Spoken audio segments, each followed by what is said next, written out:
जय हिंद दोस्तों, हमारे चैनल स्टडी पॉइंट में आप सभी का स्वागत है। आज के इस वीडियो में हम लोग सीखेंगे कि लेसन प्लान कैसे बनाते हैं। अगर वीडियो अच्छी लगे तो आप लोग लाइक, शेयर और सब्सक्राइब कीजिएगा। चलिए तो शुरू करते हैं। सबसे पहले यहाँ पे पाठ योजना संख्या लिखेंगे। जो पाठ योजना होगा आप लोगों का, वो अपना पाठ योजना डालिएगा। विद्यालय का नाम, अपने विद्यालय का नाम डालना है। छात्र अध्यापिका कथन, लड़की है तो छात्र अध्यापिका, अगर लड़का है तो छात्र अध्यापक। फिर एक ऐसे कॉलम तैयार करेंगे जिसमें विषय इतिहास, कक्षा 8, दिनांक जो दिनांक होगा, वर्ग अ, क्लांश द्वितीय, समय अवधि 30 से 35 मिनट या 30 से 40 मिनट। प्रकरण सिंधु घाटी सभ्यता। सामान्य उद्देश्य में 5 पॉइंट होगा। पहला, विद्यार्थियों में इतिहास विषय के प्रति रुचि उत्पन्न करना। दूसरा, विद्यार्थियों में ऐतिहासिक ज्ञान का विकास उत्पन्न करना। तीसरा, विद्यार्थियों में सृजनात्मक शक्तियों का विकास करना। चौथा, विद्यार्थियों को मानव जीवन के विभिन्न क्रियाकलापों से अवगत कराना। पांचवा, विद्यार्थियों में तर्क, कल्पना, स्मरण एवं निर्णय शक्ति का विकास करना। विशिष्ट उद्देश्य में पहला पॉइंट होगा, छात्र सिंधु सभ्यता के विषय में प्रत्यास्मरण कर सकेंगे। आगे देखिए दूसरा पॉइंट, छात्रों में सिंधु सभ्यता के समय के बारे में जानकारी प्राप्त करने की रुचि विकसित हो सकेगी। तीसरा पॉइंट, छात्र सिंधु सभ्यता की व्याख्या कर सकेंगे। पूर्व ज्ञान, छात्र पूर्व कक्षाओं में सिंधु घाटी के समय संबंध में पढ़ चुके हैं, अतः वे इनके विषय में कुछ सामान्य जानकारी रखते हैं। प्रस्तुतिकरण करेंगे। प्रस्तुतिकरण में 4 कॉलम बनाएंगे। देखिए ऐसे, जिसमें यहाँ पर कर्म संख्या, छात्र अध्यापिका क्रिया, छात्र छात्राएं क्रिया। पहला होगा यहाँ पे पहला क्वेश्चन, छात्र अध्यापिका क्रिया में हम लोग किस देश में रहते हैं। दूसरा क्वेश्चन, भारत में बहने वाली कुछ नदियों का नाम बताएं। तीसरा क्वेश्चन, सिंधु घाटी के किनारे तीसरा क्वेश्चन, सिंधु नदी के किनारे किस सभ्यता की विकास हुआ। चौथा क्वेश्चन, सिंधु घाटी सभ्यता के बारे में आप क्या जानते हैं। इसका आंसर छात्र छात्रा देंगे। भारत देश में गंगा, यमुना, सिंधु घाटी सभ्यता मौन, यानी बच्चों को पता नहीं है, समस्या है। उसके बाद उद्देश्य कथन में देखेंगे, बच्चों आज हम लोग सिंधु घाटी सभ्यता विषय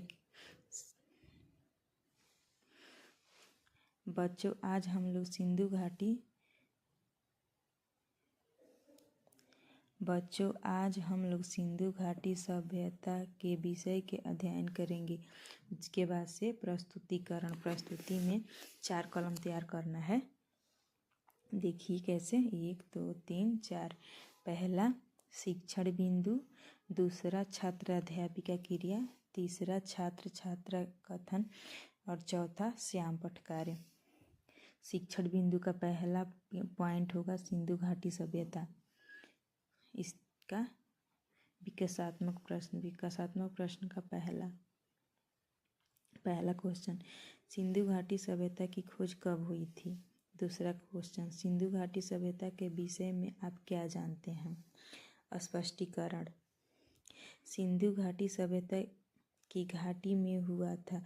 इस सभ्यता संबंधित अवशेष सर्वप्रथम 1921 ईस्वी में हड़प्पा में दयाराम साहनी द्वारा दिए गए थे। यह सभ्यता 1921 ईस्वी में हड़प्पा व 1922 ईस्वी में मोहनजोदड़ो की खुदाई के बाद सामने आई। सभ्यता के निर्माण द्रविड़ लोग माने जाते थे। सिंधु सभ्यता की समय विधि लगभग लगभग 3250 ईस्वी पूर्व से 2750 ईस्वी पूर्व तक मानी। छात्र छात्रा कथन में देखिए, छात्र उत्तर देंगे 19 से 21 में। मौन वाचन, छात्र छात्रा ध्यानपूर्वक सुनेंगे। श्यामपट्ट कार्य में सिंधु घाटी का जन्म, सिंधु नदी की घाटी। निर्माता द्रविड़ लोग, दूसरा नाम हड़प्पा सभ्यता विधि 3250 ईस्वी से 2750 ईस्वी पूर्व। इसके आगे देखिए, अगर आप लोग स्क्रीनशॉट लेना चाहते हैं तो इसका स्क्रीनशॉट ले सकते हैं। इसका स्क्रीनशॉट ले लीजिए। इसके आगे इसे ही हड़प्पा सभ्यता के नाम से जाना जाता है। बोधात्मक प्रश्न में पहला प्रश्न होगा, सिंधु घाटी सभ्यता का जन्म किस नदी के किनारे हुआ था? दूसरा प्रश्न, सिंधु सभ्यता को और किस नाम से जाना जाता है? शिक्षण बिंदु में दूसरा पॉइंट देखेंगे, सिंधु सभ्यता की विशेषताएं। विकासात्मक प्रश्न, विकासात्मक प्रश्न में पहला प्रश्न होगा, सिंधु सभ्यता के निर्माण कौन माने जाते हैं? दूसरा प्रश्न होगा, सिंधु सभ्यताओं के विषय में आप क्या जानते हैं? इसका आंसर देखेंगे, छात्र छात्रा आंसर देंगे, सिंधु नदी के किनारे हुआ था हड़प्पा सभ्यता, दरिद्र लोगों के द्वारा हुआ था। द्रविड़ लोगों के द्वारा किया गया था। यहाँ पे मौन समस्यात्मक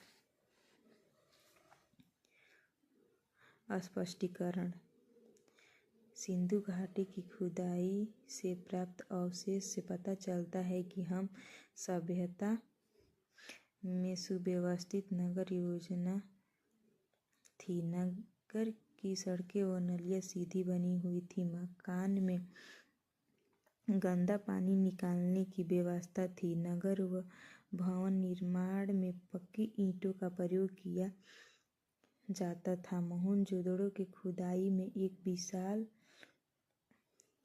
अन्नागार मिला है। कुछ लोग में बड़े बड़े गोदाम थे जो अनाज रखने के काम आते थे। इसे अन्नागार कहा जाता है। श्यामपट्ट में देखेंगे, खुदाई में नगर व्यवस्था का पता चला।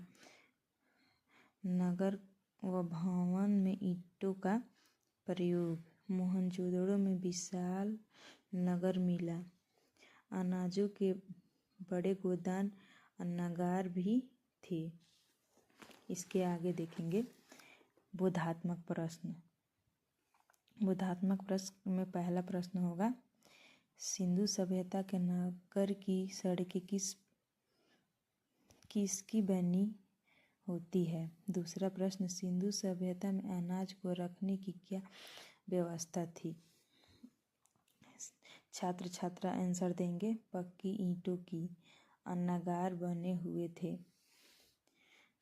विकासात्मक प्रश्न में पहला प्रश्न होगा, सिंधु सभ्यता को किस नाम से जाना जाता है? उत्तर, हड़प्पा सभ्यता। दूसरा प्रश्न, सिंधु सभ्यता के सामाजिक जीवन के बारे में बताएं।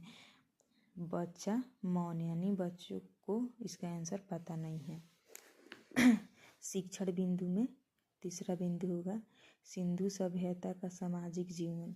स्पष्टीकरण, सिंधु सभ्यता का सामाजिक जीवन व्यवस्थित था। इस सभ्यता के लोग गेहूं, जौ, दूध, घी का उपयोग भोजन के रूप में करते थे। इस सभ्यता के लोग सूती व ऊनी दोनों प्रकार के वस्त्रों का प्रयोग करते थे। लोग मिट्टी तथा तांबे के बने बर्तनों का प्रयोग करते थे। इन लोगों का गाने नाचने का भी शौक था।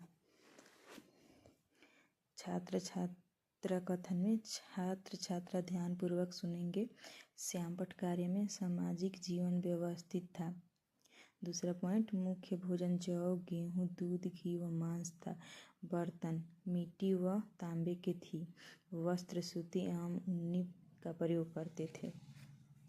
इसके आगे अगर स्क्रीनशॉट लेना होगा तो आप स्क्रीनशॉट ले लीजिएगा। इसका भी ले लीजिएगा। बोधात्मक प्रश्न, सिंधु सभ्यता के लोग का मुख्य भोजन क्या था? गेहूँ, जौ, दूध, घी एवं मांस। सिंधु सभ्यता के लोग किस प्रकार के बर्तन का प्रयोग करते थे? मिट्टी तांबे का बर्तन का प्रयोग करते थे। यह लेसन प्लान यहीं समाप्त होती है। अगर वीडियो अच्छी लगी तो लाइक, शेयर और सब्सक्राइब कीजिएगा।